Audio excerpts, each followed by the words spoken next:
Now at 5, after a devastating nursing home fire, local health facilities rally to welcome displaced residents. Plus, we're going to hear from a local business operator bracing for the impact of tariffs and new relief for some area families looking for childcare options. The 4 states' most watched news starts now. Good news for those looking for childcare in Pittsburgh, as the Family Resource Center in Pittsburgh has added a new facility. This is KOAM News at 5. I'm Dow Quick. KOAM's Anthony Saviello is in Pittsburgh with details. I'm standing in the koala room of the newest facility for the Family Resource Center. I spoke with the facility's director about how this new building will help with childcare in the area. 3, 2, 1, cut! A ribbon cut as access to health care in Pittsburgh expands. So we'll just deal with everything as it comes. So we're super excited to be able to offer more. In addition, several years in the making. Super excited. Yes, we've been waiting for this many hours, many days, months, years for the administration and the board. So very super excited. Cannot wait till Monday to get here so we can get those babies and kids and in the doorways. Despite the addition, there are still things parents should think about when trying to get childcare. If you're thinking of having a child or you're first pregnant, you need to get on a waiting list somewhere, whether it's a home provider or a center provider, whatever a parent chooses. But it takes sometimes 12 months to be able to get into somewhere because of the way kids go. So they need to think early and plan. With the new facility's location on the Mercy Hospital campus, there will be a percentage of slots set aside for hospital staff. They just have a certain amount of slots, so they will have a percentage of slots over here open for them, and then we'll have the rest community slots.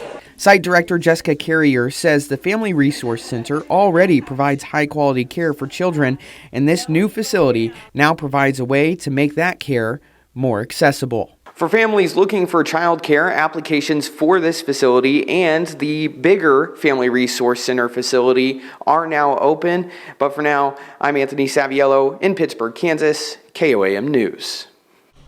The new facility was funded by a $1.6 million grant from the state of Kansas and a portion of ARPA funding from the commissioners of Crawford County was also granted that totaled over $288,000. In the wake of Friday's fire at Yates Center Health and Rehab, the community is showing an outpouring of support.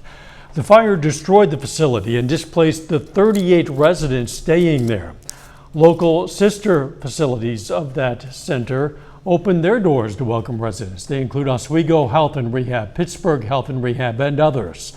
The Pittsburgh location has accepted 7 residents from Yates Center. Our entire lobby was just full of clothing and furniture and shoes and all kinds of things, toiletries. Our community has just been so incredible. The CLEAT asks that the public hold off on any further donations while they go through what they've already received. She says there are other plans for Yates Center Health and Rehab to be rebuilt. Let's check in with Chief Meteorologist Doug Heddy now for a first look at the weather. Well, of course, it turned out to be a much colder day for us today. Temperatures dropping all day long. You got to remember, we were 80 for an afternoon high for us yesterday. We're at 38 in Joplin. 37 is where we stand in Pittsburgh. We have some light rain mixing with a little bit of light sleet. And the winds have been moving. We have these northwesterly winds. They've been gusting 50, 60, kind of averaging right around 60 miles per hour. They're going to continue through tonight, but they will start to come down a little bit, gusts kind of near 20 by morning, which is way better. So it stays super windy through the evening hours, and then the winds will start to come down. Temperatures keep going down, and we're going to see a little bit of a light mix of rain, sleet, and snow through the evening hours. We're going to be talking more about that here in just a bit. See you soon. A small business in Joplin is bracing for the impacts the recently implemented tariffs could have. Comes as President Trump places tariffs on goods from several countries, citing a desire to crack down on illegal drugs crossing the border. The owner of Augusta Bridal in Joplin says many goods from the bridal industry come from China, which currently has a 20% tariff. She says many business owners weren't prepared for the change, and the tariffs could have big impacts on prices. I've been so encouraging to my brides and telling them get in sooner rather than later, because I don't know, come December, I could be having to pass that tariff on to the customer. Tariffs are just one part of President Trump's America First trade policy. In a statement, the president says his policy promotes investment and productivity, enhances U.S. industrial advantages, and defends economic and national security. Sirens wailed over the skyline in Kiev as Russian strikes on the Ukrainian capital continued. President Volodymyr Zelensky asked President Trump for help stopping the attacks during a one-hour phone call today. They discussed the possibility of a full ceasefire, and they agreed to send technical teams to Saudi Arabia next week to work on details of a potential truce. Russia and Ukraine accused each other of breaking the terms of the partial ceasefire, but they both followed through with a prisoner exchange involving 175 soldiers from each side. Still ahead, the cost of borrowing money. The Federal Reserve decides to leave interest rates unchanged. I'm Bradley Blackburn, and I'll tell you when they could decide to cut. But first, a new investigation reveals potentially harmful levels of heavy metals in some infant formulas. What parents need to know next in Health Watch. Topping today's Health Watch, the U.S. Department of Health and Human Services and FDA are announcing Operation Stork Speed. The goal, to make sure families have more options for safe, reliable, and nutritious infant formula. The announcement comes as Consumer Reports releases a new investigation looking at toxic heavy metals like lead and arsenic in some baby formulas. Reporter Jared Hill dives into the findings and has some tips for parents. It's nourishment for millions of babies, but a new investigation from Consumer Reports finds what it calls potentially harmful levels of heavy metals in some infant formulas. We really want these results to be empowering for parents. Sana Mujahid with Consumer Reports says their food safety team tested 41 of the most popular powdered infant formulas for heavy metals and other contaminants such as lead, inorganic arsenic, and PFAS, so-called forever chemicals. What were the findings here?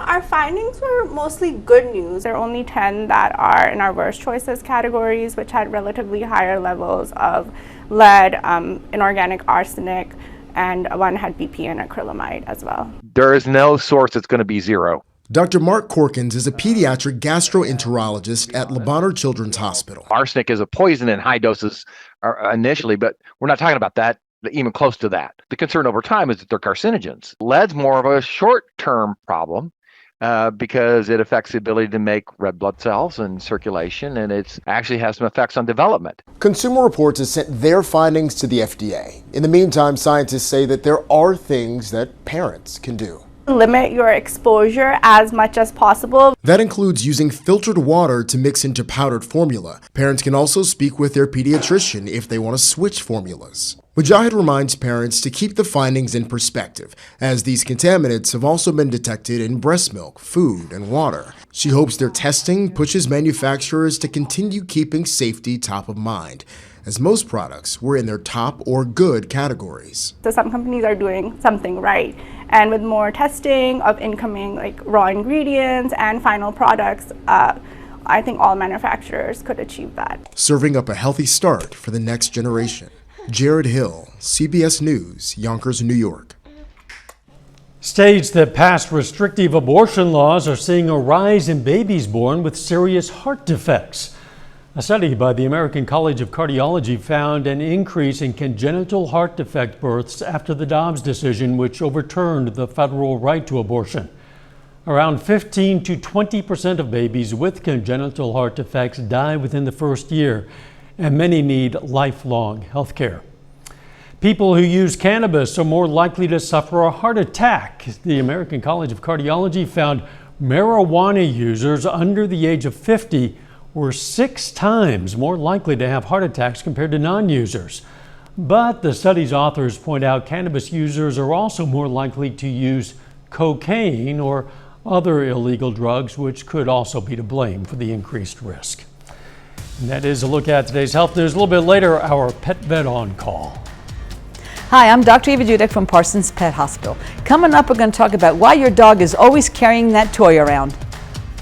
Plus, it stays cold and windy and some light snow working in. We're going to look at that coming up. Well, it turned out to be a crazy Wednesday for us today. Near record highs yesterday, 80 across the region. Now we're sitting into the 30s. We have the clouds, we have the showers mixing in with a little bit of sleet at times, and that's what we are going to see as we go through the evening hours. Great shot of our Indigo Sky Casino and Resort Indigos just outside of Seneca, Missouri. Look at the 24-hour temperature change, nearly 40 degrees colder right now compared to this time last night.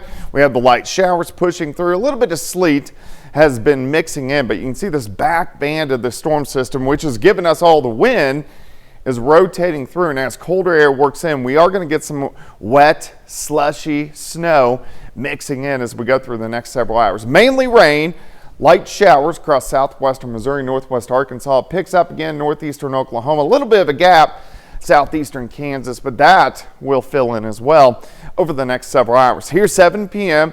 Kind of a rain-snow mix building in southwestern Missouri. Could switch over to all wet snow, but remember, we were 80 yesterday. We're above freezing now, so I don't expect much in the way of issues. There could be some whiteness on some of the grass and bushes, but that would be just about it. Light snow, rain-snow mix starts to work out of here by 10 or 11 p.m., and then we look pretty good as we go through the rest of the night. It's just going to be cold and windy. All right, look at our northwesterly winds, still 20 to 25, and we had our biggest gusts late last night through the morning hours into the early afternoon. We've been kind of ranging in that 50 upwards to 60. We've had an isolated one or two above 60, but most of our gusts have been kind of in that 50 to 60 mile per hour range, which is moving. Winds stay strong tonight, but the gusts will back down near 20 by morning, and then look at this, by Thursday evening, tomorrow evening, the winds are going to be near calm, but they return once again. Not quite as strong, but getting moving again as we go into Friday.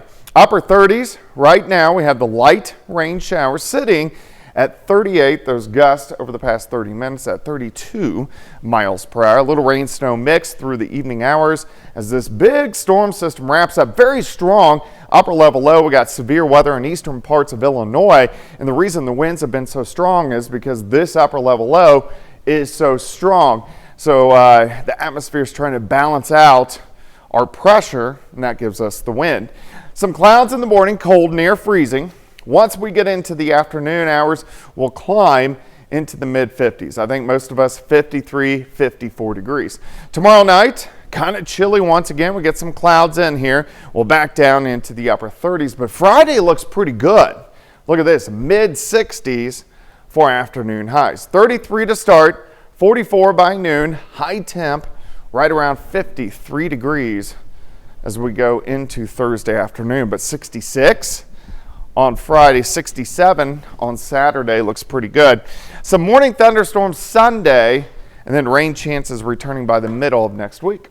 Loving those temps. I'm going to point out real quickly that the Netflix documentary about the Joplin tornado, The Twister Caught in the Storm, it dropped today.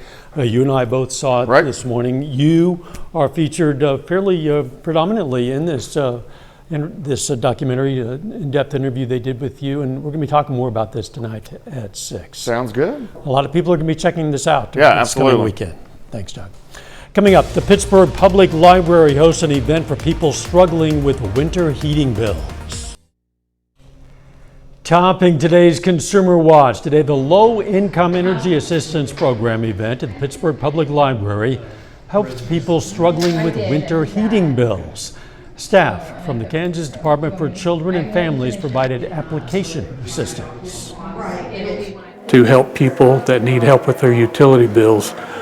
They may be behind, they may be cut off, but the money that's put on their bills will go towards that, and it helps them get their utility set back up and running again. People can still apply for the assistance. For information on how to do that, check out this story on our website, koamnewsnow.com. As expected, the Federal Reserve left interest rates unchanged, but did give some guidance on when it could be coming. Bradley Blackburn has the story.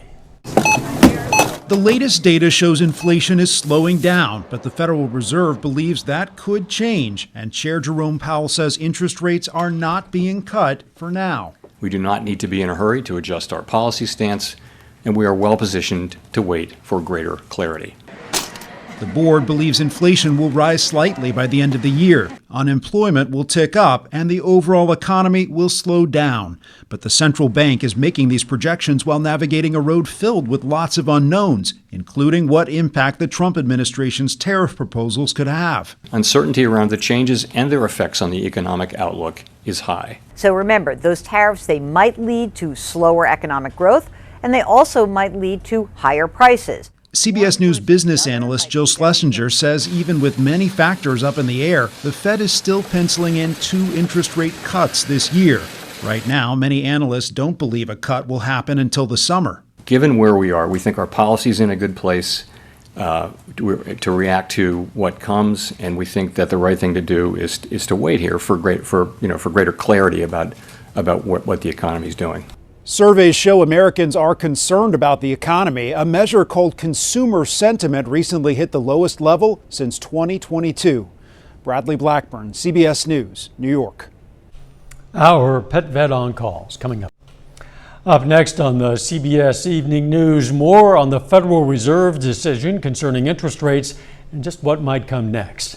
Then on KOAM News at 6, further information on new child care options coming to the 4-state area, plus how area communities are coming together to help those residents displaced by the nursing home fire in Yates Center, Kansas.